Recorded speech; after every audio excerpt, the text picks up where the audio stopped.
Më lejoni që derisa komisioni të jetë gati, që të përshëndes vendimin e gjykatës themelore për dënim me burgim të përjetshëm për sulmin terrorist në Banjë.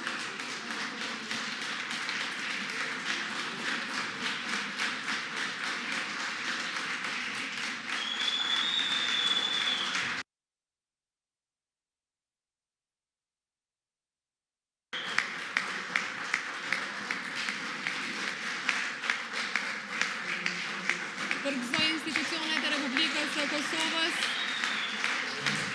që terroristët i dënuan me dënim me burgim të përjetshëm.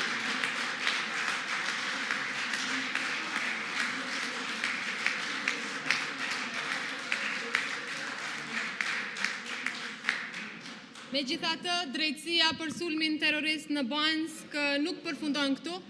Ajo përmbyllet kur kryeterroristi Milan Radojčić transferohet në Republikën e Kosovës së bashku me terroristët tjerë. Ju falenderit.